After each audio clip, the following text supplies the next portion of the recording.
Il est le premier homme dans l'histoire des États-Unis à avoir détourné un avion pour une rançon.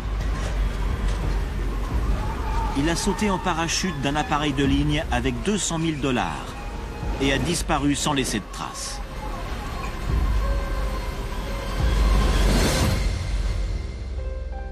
Le mystère contrarie le FBI depuis près de 40 ans.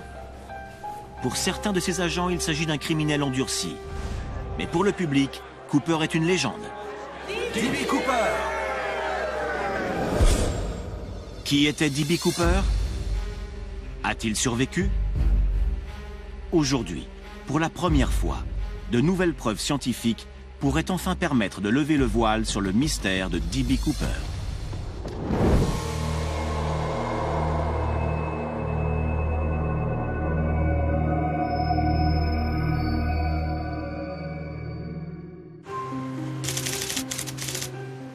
C'est le soir de Thanksgiving.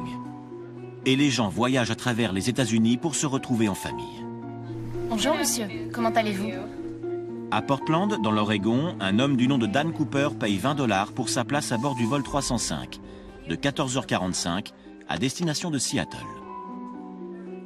Ce vol est l'un des plus courts de la compagnie Northwest Orient. En temps ordinaire, il ne dure qu'une demi-heure.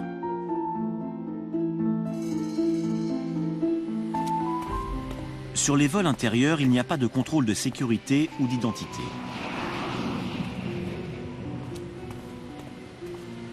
Les passagers pourraient monter à bord avec n'importe quel type d'arme sans qu'elle soit détectée. C'est ce que Dan Cooper a fait en 1971. Cet homme d'une quarantaine d'années, à la silhouette élancée, est habillé comme un homme d'affaires et porte des lunettes munies de verres miroirs. Il gagne son siège situé en queue d'appareil. L'hôtesse, Florence Schaffner, prend sa commande. Un bourbon soda avec de la glace. D'accord.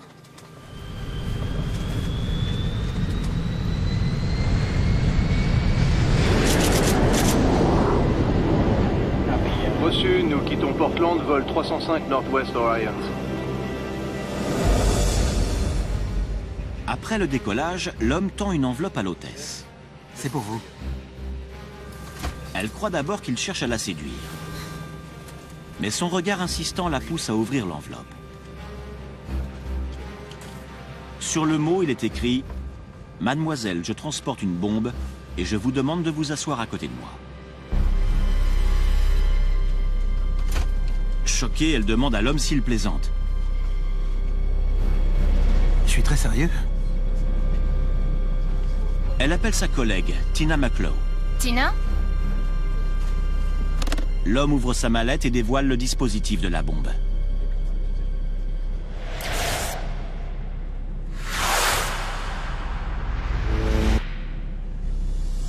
Il tient les bouts de 2 fils électriques dénudés et menace de faire sauter l'avion si ses exigences ne sont pas satisfaites. Il y a un homme assis à l'arrière. Il a une bombe. La nouvelle du détournement est transmise à la tour de contrôle. La compagnie et le FBI sont alertés. Procédure d'urgence.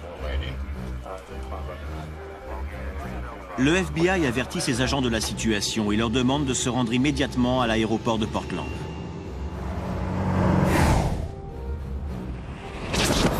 Pendant ce temps, Cooper transmet ses exigences. Il demande 200 000 $ en espèces dans un sac à dos. Il veut également 4 parachutes, 2 principaux et 2 autres de secours. Terrorisée, l'hôtesse apporte les 2 mots au commandant de bord.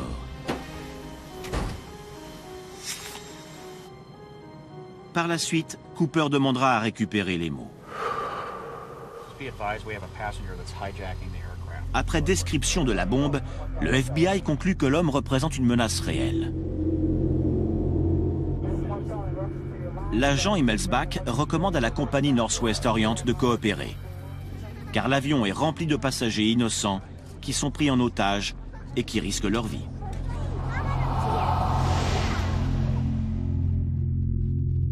Charlie, 7 November, go. 7-8 Echo, able turn right. la compagnie s'empresse d'accepter les conditions. Les agents du FBI contactent la Seafirst Bank de Seattle. Celle-ci fournit des billets dont les numéros de série ont été relevés. Cooper refuse de laisser l'avion atterrir avant que ses exigences ne soient satisfaites. Tandis que le vol 305 tourne autour de l'aéroport de Seattle, le reste des passagers n'a aucune idée de ce qui est en train de se passer.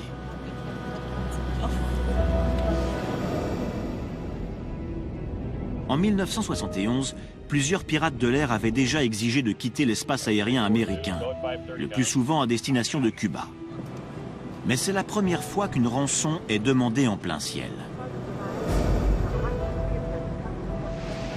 L'homme qui se fait appeler Dan Cooper semble calme, sirotant son bourbon pendant qu'il grille près d'un demi-paquet de cigarettes de marque Raleigh. Plus tard, l'hôtesse Florence Schaffner ajoutera même qu'il avait l'air plutôt gentil.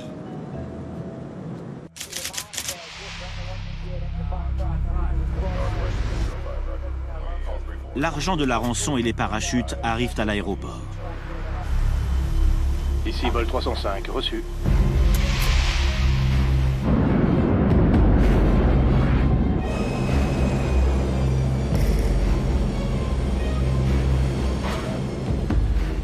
Cooper insiste pour que l'appareil soit dirigé vers un endroit isolé de la piste d'atterrissage.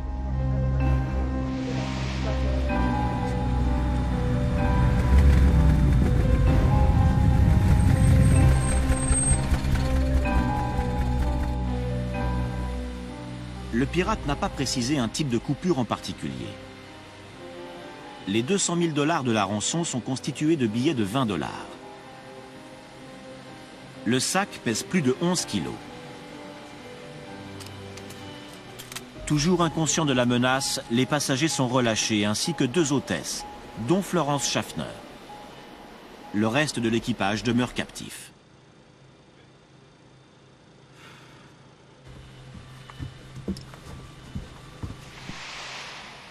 L'avion est ravitaillé en carburant et autorisé à décoller.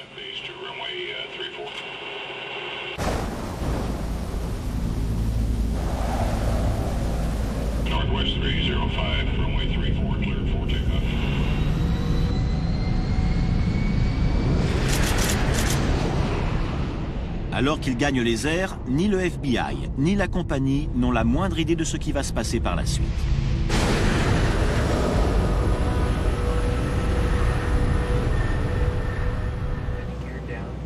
Le pirate de l'air demande à ce que l'appareil vole à une altitude de 3300 mètres, le train d'atterrissage et les volets de freinage sortis, afin que la vitesse de vol n'excède pas 320 km/h.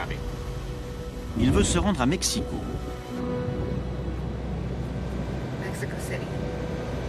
Dina, on ne peut pas atteindre Mexico. Mais il n'y a pas assez de carburant à bord. On ne peut pas atteindre Mexico. C'est trop loin. Le commandant suggère de se diriger vers Phoenix ou Reno. Reno me convient. Allons-y. Le pilotage automatique est programmé pour la voie aérienne Victor 23, qui permet de voler à basse altitude. 2 avions de chasse escortent l'appareil. Mais ils ne peuvent pas maintenir une vitesse aussi lente et doivent tourner en rond autour du Boeing.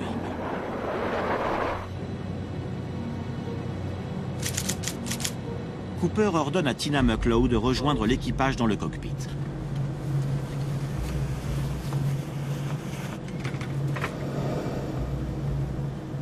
L'hôtesse remarque que Cooper attache quelque chose autour de sa taille. Elle pense qu'il s'agit du sac contenant la rançon.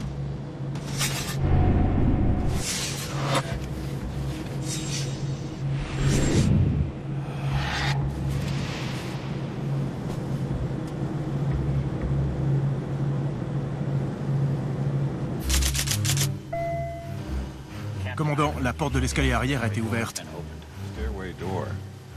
Le voyant indique que la porte arrière est ouverte et que l'escalier est déployé.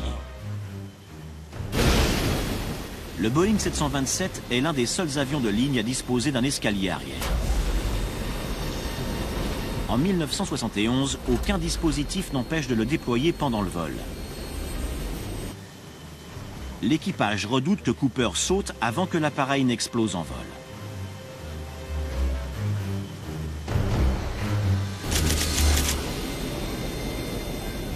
Commandant, la cabine se dépressurise.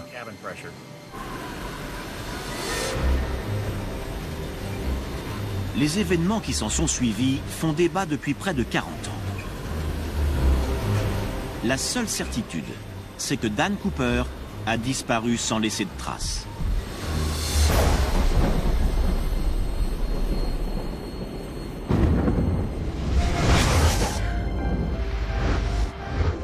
Aujourd'hui, le FBI fait appel aux civils pour mettre la main sur le pirate de l'air. Les agents fédéraux appliquent des techniques modernes aux éléments de l'époque dont ils disposent et vont même jusqu'à recréer les conditions du saut dans l'espoir de découvrir ce qu'il est advenu de D.B. Cooper.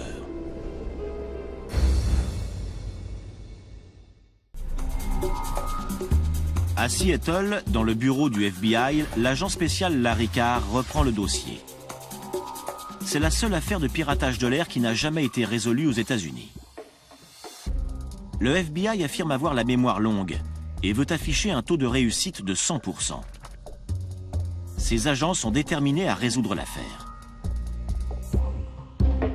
Pour la première fois de son histoire, le FBI fait appel à des civils.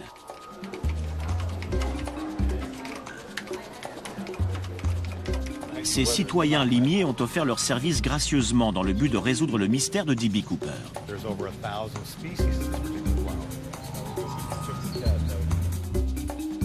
Le paléontologue Tom Kay pourrait bientôt découvrir de nouveaux secrets à partir de la cravate que Cooper a laissée à bord.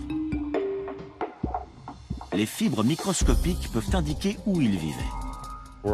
Nous espérons que ces éléments nous diront d'où venait Cooper. Mais auparavant, l'équipe examine chaque détail de l'enquête initiale.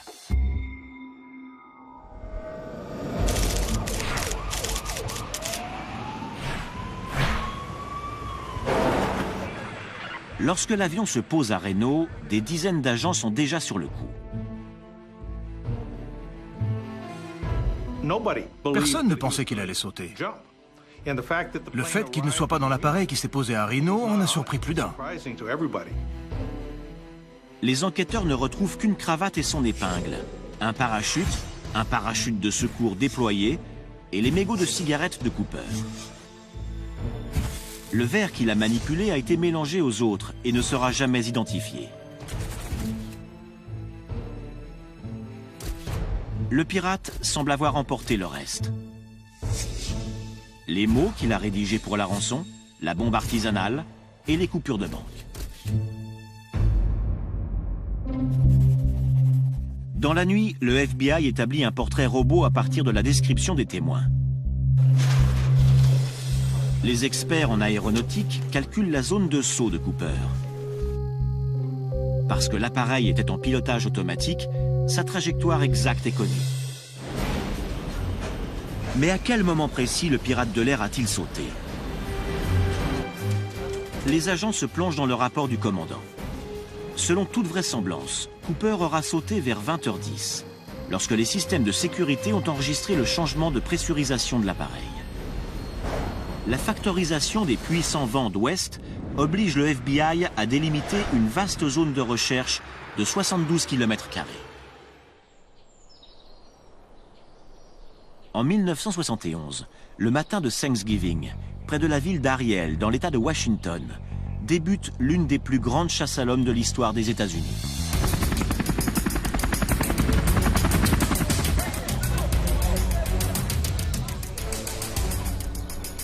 Les agents du FBI et les hommes de la garde nationale bénéficient du soutien d'hélicoptères et d'avions de repérage.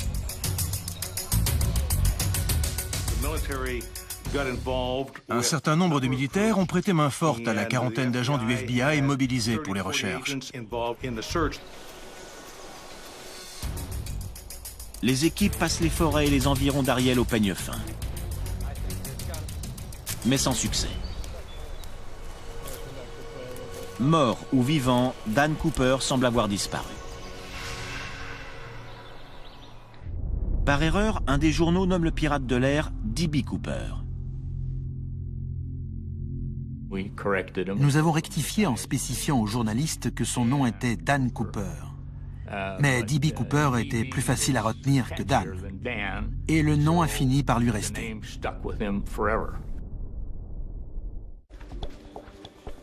Au début de l'enquête, le FBI déduit que le pirate est un parachutiste confirmé. Le fait qu'il ait sauté montre qu'il s'agit de quelqu'un qui a des notions d'aviation et de parachutisme supérieures à la moyenne des gens.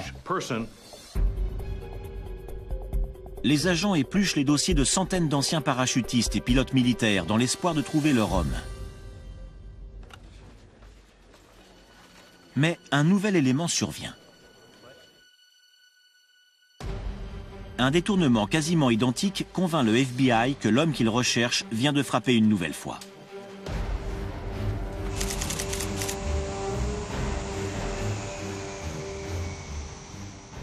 Le 7 avril 1972, un homme enregistré sous le faux nom de James Johnson détourne un Boeing 727 de la compagnie United Airlines. Il exige une rançon d'1 demi-million de dollars, 4 parachutes et saute de l'escalier arrière de l'appareil au-dessus de l'Utah. Le pirate de l'air aurait pu s'en tirer s'il ne s'était pas vanté préalablement auprès d'une connaissance. L'homme a en effet déclaré qu'il aurait pu accomplir le braquage de D.B. Cooper, mais qu'il aurait exigé 1 demi-million de dollars. Alerté, le FBI se précipite chez Richard McCoy, un ancien pilote pendant la guerre du Vietnam, marié et père de 2 enfants.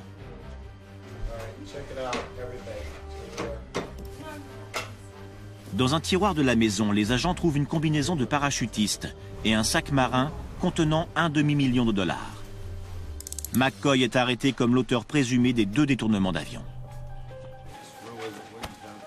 Cependant, le FBI ne trouve aucune preuve permettant de relier McCoy au crime de Cooper. On a montré la photo de McCoy aux témoins qui avaient parlé à D.B. Cooper et tous ont affirmé que ce n'était pas lui.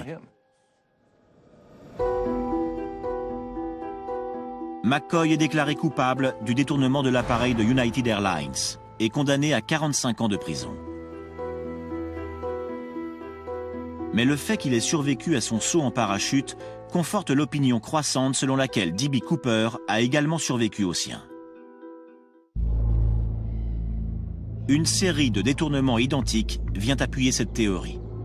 Au cours de l'année qui a suivi, il y a eu 6 à 8 détournements similaires au cours desquels les pirates ont sauté en parachute depuis des appareils qui volaient plus vite et plus haut. Selon moi, il y a donc de grandes chances qu'il ait survécu. La méthode de Dan Cooper a fait des émules en matière de détournement d'avion. Sa capture devient d'autant plus impérative.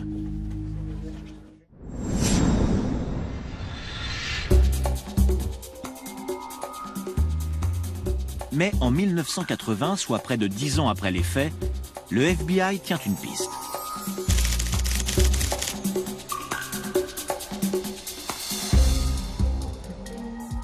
Le 7 février, Brian Ingram et son père, Dwan, ramassent du bois à brûler sur les berges du fleuve Columbia. Soudain, Brian repère quelque chose enfoui dans le sable. J'ai vu quelque chose dépasser et j'ai cherché à dégager la partie qui était enfouie dans le sable. Je ne voyais pas ce que ça pouvait être, mais en le sortant, je me suis dit, qu'est-ce que c'est que ce truc-là? Le jeune garçon déterre 3 liasses de billets moisis entourés d'un élastique encore intact. Le père s'empresse de les remettre au FBI. Certains billets sont impossibles à identifier. Mais au milieu de chaque liasse, la plupart sont lisibles. Les numéros de série sont comparés à ceux qui avaient été versés à Dan Cooper. Et ils correspondent. La somme représente 5 800 $ sur les 200 000 que comptait la rançon. Mais cette découverte désoriente le FBI. L'argent se situait en dehors de la zone de recherche que nous avions délimitée. Le fait qu'il se retrouve à cet endroit était assez déconcertant et bien sûr, nous n'avions pas d'explication. L'argent est découvert à plus de 30 km de la zone de saut de Dan Cooper et dans la direction opposée au sens du vent. Autre élément déconcertant, les géologues déterminent que les liasses de billets reposent dans un secteur qui a été dragué en 1974. Elles sont donc arrivées au moins 3 ans après le détournement de 1971.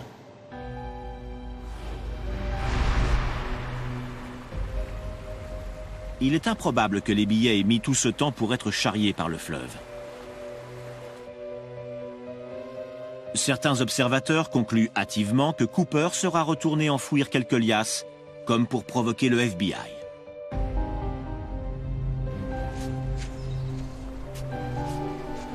Après avoir passé une vaste zone au peigne fin, le FBI ne retrouve ni argent ni indice. 9 ans après le détournement, l'affaire n'est toujours pas résolue. Mais la légende de D.B. Cooper se perpétue.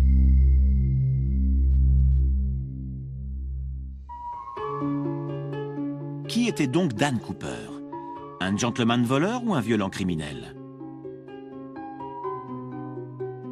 En dépit des apparences, certains de ses vieux adversaires du FBI aimeraient penser qu'il n'est qu'un délinquant ordinaire.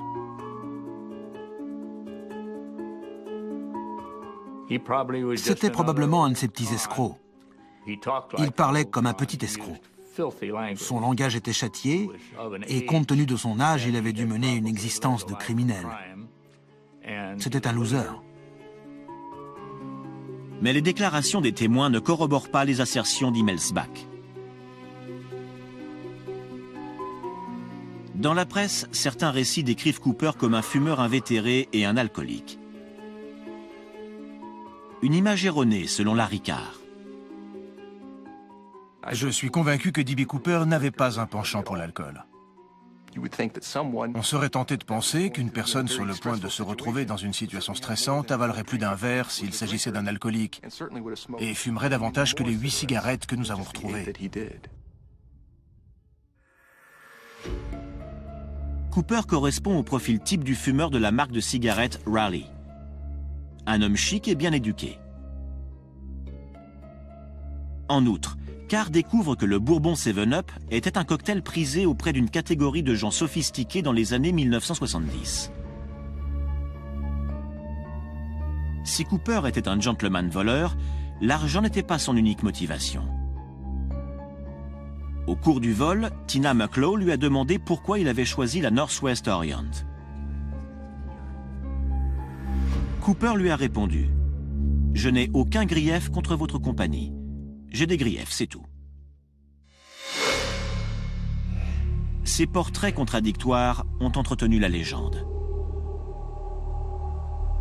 On ne sait pas s'il s'en sort ou s'il meurt, ce qui ajoute au mystère. C'est comme un roman auquel il manquerait le dernier chapitre. On veut savoir comment ça finit. Au fil des années, le FBI a interrogé plus de 1000 suspects. Mais Cooper lui a toujours échappé.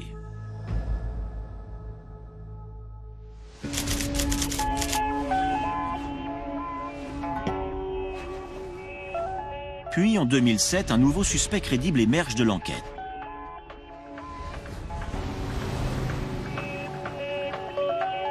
La source provient d'un certain Skip Porteous, un détective privé de New York.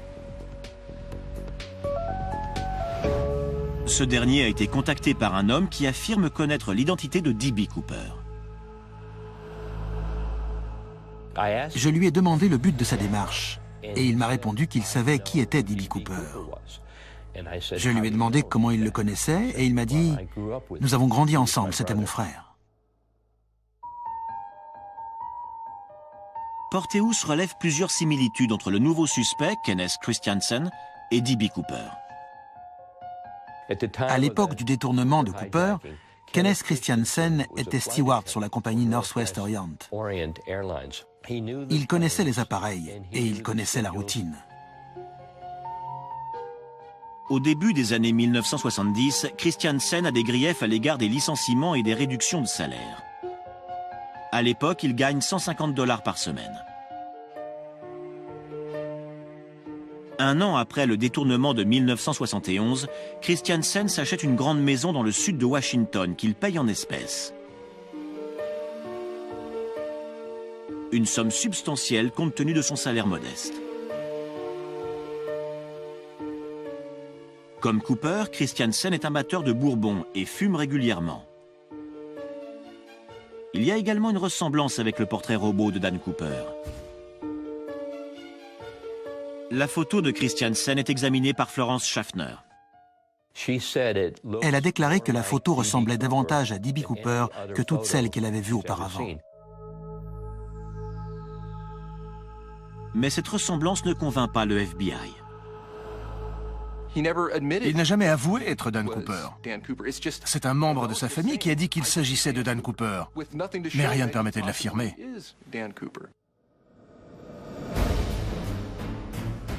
Les histoires comme celle de Christiansen ont entretenu la légende de D.B. Cooper pendant des décennies. À présent, le FBI va reconstituer le sceau dans l'espoir de déterminer si le pirate de l'air a pu survivre.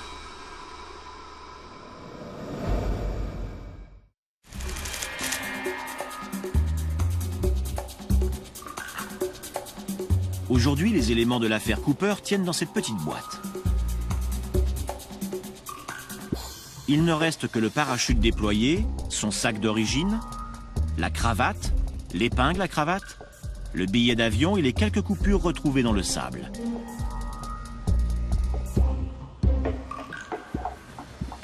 L'affaire va être réexaminée dans l'espoir de découvrir de nouveaux indices grâce aux moyens modernes de la police. L'agent Carr hérite d'une analyse ADN de la cravate noire effectuée en 2000 par les scientifiques du FBI. Il comparera les résultats du test aux échantillons d'ADN de suspects potentiels. Si l'un d'entre eux correspond, il aura trouvé Dan Cooper.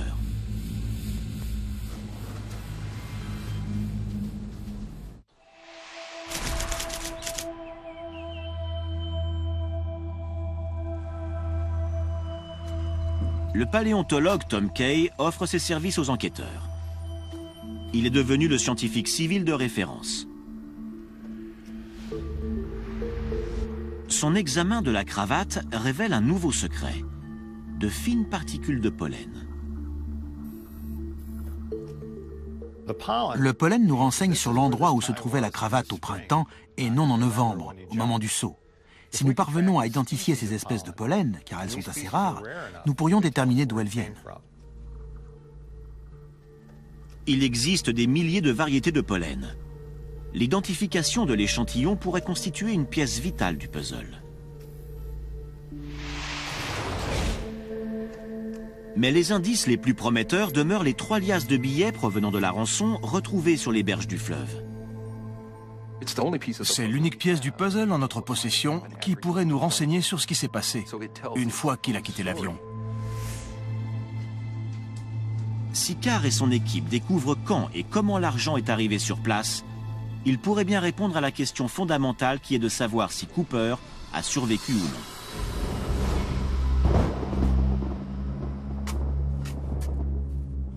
En 1980, le FBI avait conclu que compte tenu de leur emplacement, les liasses avaient dû être enfouies après 1974.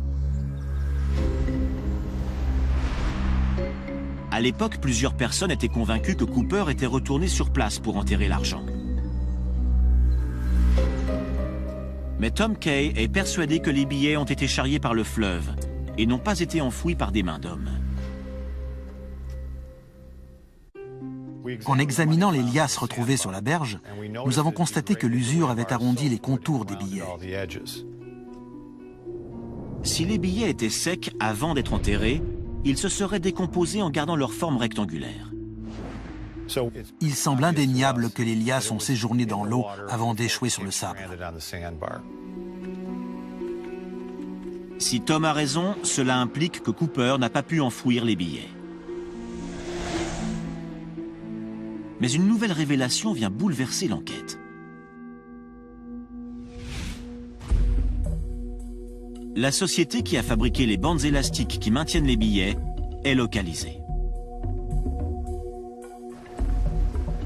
Elle déclare que si les bandes élastiques étaient exposées à l'air libre ou au contact de l'eau, elles se décomposeraient en l'espace de 3 mois. Afin d'éviter qu'ils ne se désintègrent complètement, il faudrait que les élastiques soient protégés sous le sable. Puisque les élastiques étaient encore intacts, nous pensons désormais que les billets sont arrivés sur la berge quelques mois après le saut de Cooper.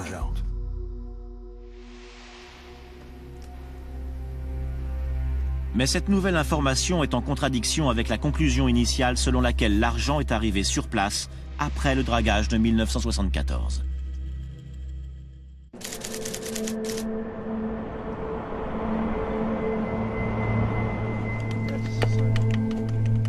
Tom et son équipe se rendent sur les berges du fleuve Columbia, à l'endroit où les liasses ont été découvertes. L'agent Carr les accompagne. Les enquêteurs commencent par observer la manière dont une liasse de billets de banque se comporte dans l'eau du fleuve. Nous avons jeté des liasses de billets à l'eau pour observer ce qui se passait. C'est une reconstitution fidèle de ce qui s'est vraisemblablement passé. Nous sommes désormais convaincus que l'argent a été charrié par le fleuve et s'est échoué sur la berge avant de se décomposer. Les résultats indiquent que l'argent n'a pas été enterré par Cooper. Mais en dépit des données recueillies, l'équipe ne parvient pas à déterminer à quel moment les billets se sont échoués.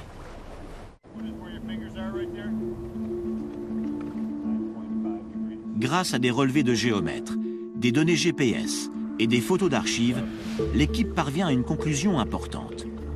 Elle établit que le dragage de 1974 s'est arrêté à une 50aine de mètres de l'endroit où l'argent a été découvert.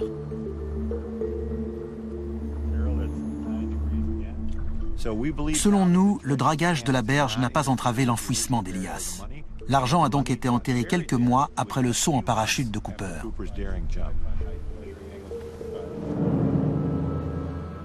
Si l'argent n'a pas été enterré par Cooper, mais a été charrié par le fleuve en quelques mois, comment a-t-il échoué à plus de 30 km de la zone de saut? Ces nouveaux éléments prouvent une chose. La seule hypothèse plausible serait que le cours d'eau ait emporté les billets. Le sac contenant la rançon a-t-il atterri dans un cours d'eau des environs? Était-il toujours attaché à Dan Cooper? Le pirate de l'air avait-il les compétences requises pour accomplir sa mission?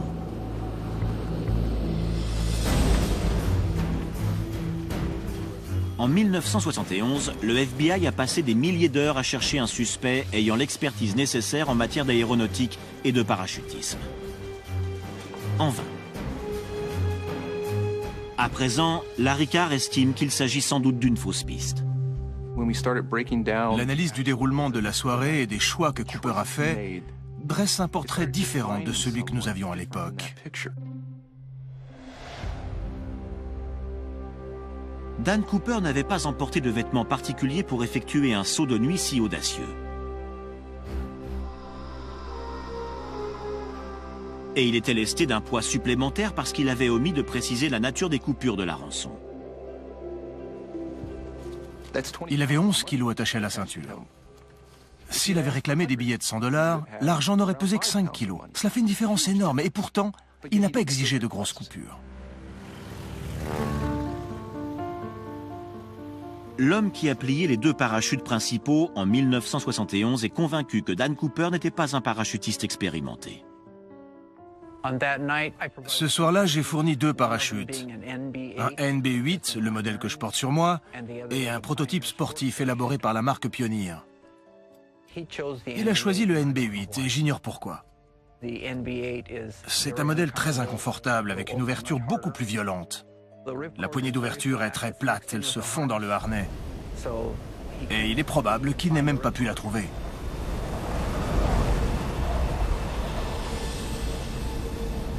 En ce soir de novembre, les éléments ne sont pas favorables à Cooper. La visibilité est réduite, le vent est glacial et le parachutiste ne porte ni gants ni lunettes.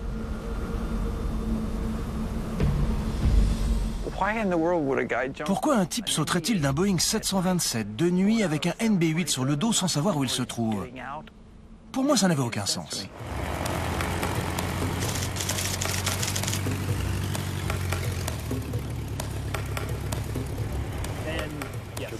Le parachutiste professionnel Troy Hartman accepte d'effectuer un saut de simulation. Il est habillé comme l'était Dan Cooper, conformément aux témoignages recueillis.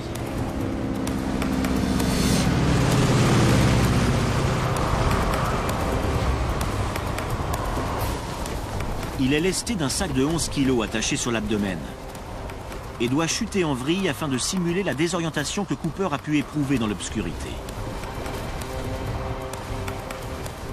Mais le froid, l'ennemi principal de Cooper, ne peut pas être simulé. À plusieurs reprises, j'ai eu du mal à bien agripper la poignée d'ouverture à cause du froid. Vous commencez à vous paniquer et vos gestes sont plus précipités qu'en temps normal. Troy Hartman est convaincu que Cooper était suffisamment qualifié pour ouvrir son parachute. Au bout du compte, il suffit de tirer sur une poignée. Ce matériel a été conçu pour se déployer, même si vous chutez en vrille.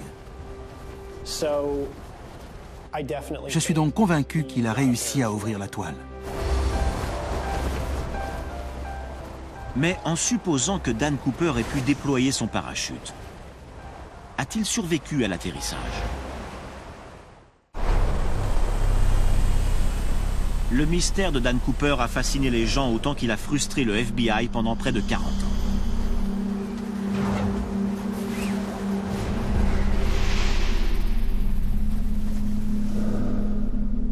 Le paléontologue Tom Kay est convaincu que les 3 liasses provenant de la rançon constituent le meilleur indice pour résoudre l'énigme.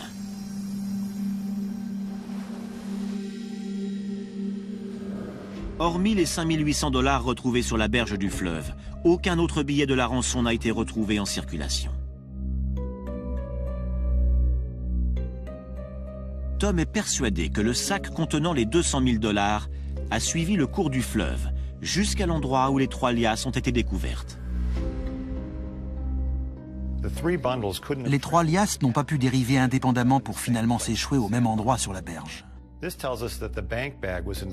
Le sac contenant l'argent a pu s'ouvrir à proximité de la berge, ce qui augmenterait les chances de retrouver 3 liasses sur 100 au même endroit. Si le sac contenant la rançon a fini dans le fleuve, alors quel que soit le sort qu'ait connu Cooper, il n'aura jamais dépensé l'argent pour lequel il a risqué sa vie.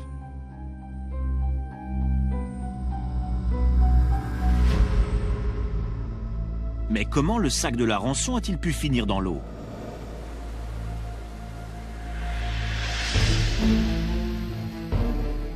Tom a examiné le plan de vol et a estimé l'heure du saut aux alentours de 20h10.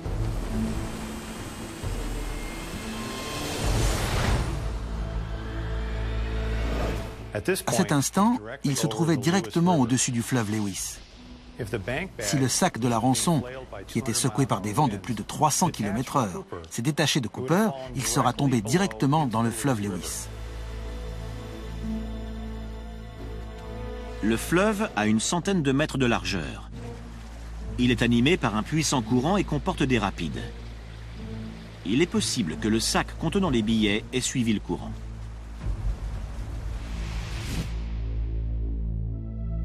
Mais Dan Cooper veillait précieusement sur l'argent. Grâce aux 10 mètres de suspente, il aura pu bien attacher le sac. Si tel est le cas, et si Cooper est parvenu à déployer sa voilure, où a-t-il atterri?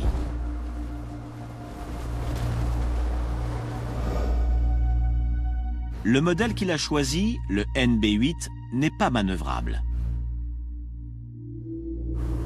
Il se sera donc posé là où le vent l'aura emmené. Tom Kay estime que quelle que soit l'altitude à laquelle il a déployé son parachute, les vents d'ouest l'ont dirigé droit vers l'eau.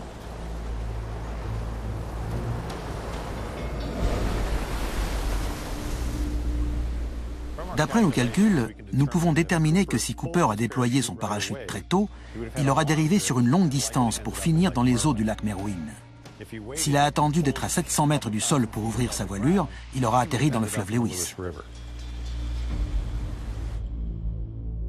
Le lac Merwin est un gigantesque lac de retenue d'un barrage qui se jette directement dans le fleuve Lewis. À cause des nuages bas et du manque de maniabilité de son parachute, Cooper n'avait aucune chance de modifier sa trajectoire. À cette époque du mois de novembre, l'eau est froide. Assez froide pour tuer.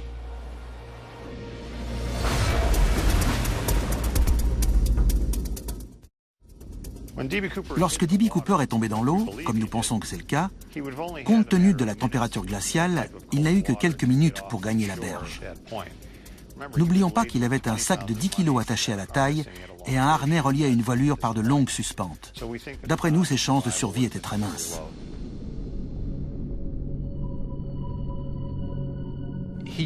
Il a opté pour le matériel le moins adapté. Les conditions étaient déplorables. Et le fait que nous n'ayons rien retrouvé me pousse à croire qu'il est mort cette nuit-là.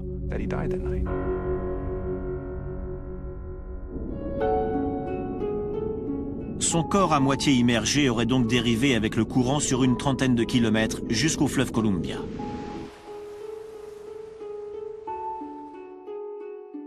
Les 3 liasses de billets ont été retrouvées à quelques kilomètres du confluent des fleuves Columbia et Lewis.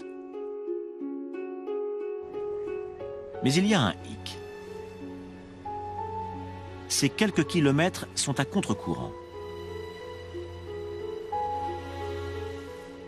Tom Kay propose une explication rationnelle.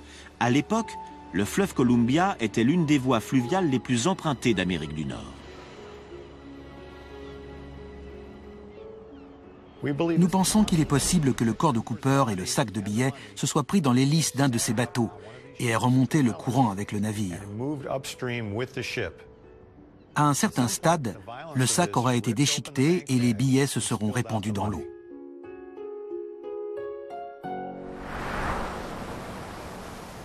Trois liasses sur les 100 que contenait le sac ont échoué sur la berge avant d'être ensevelies par le sable. Mais si cette hypothèse est la bonne, qu'est-il advenu du corps de Cooper? Après avoir étudié les courants, nous pouvons déduire qu'au bout de quelques jours, le fleuve Columbia aura englouti le corps pour le déverser dans l'océan. D.B. Cooper pourrait bien être au fond de la mer et son corps ne sera jamais retrouvé. Près de 40 ans après les faits, Tom Kay propose la première théorie plausible quant au sort qu'a pu connaître D.B. Cooper.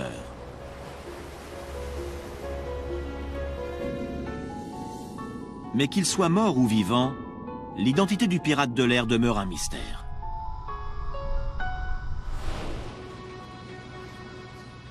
Cependant, Larry Carr pense avoir une nouvelle piste.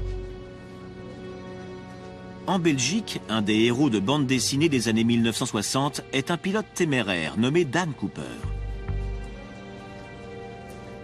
Ce vaillant aviateur effectue des missions courageuses et des sauts en parachute. Il est possible que le pirate de l'air ait été fan de la BD et lui ait emprunté son nom pour signer son crime.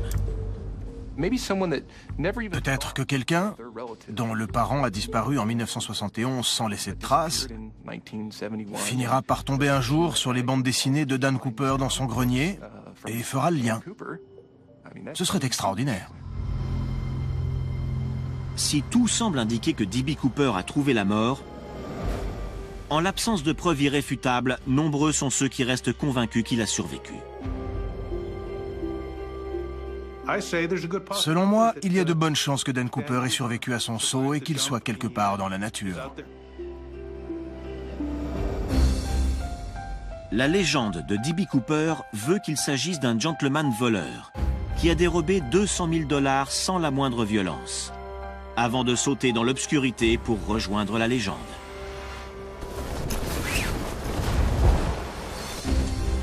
Que ce soit vrai ou non, l'histoire, loin de s'arrêter là, semble prendre un nouvel essor.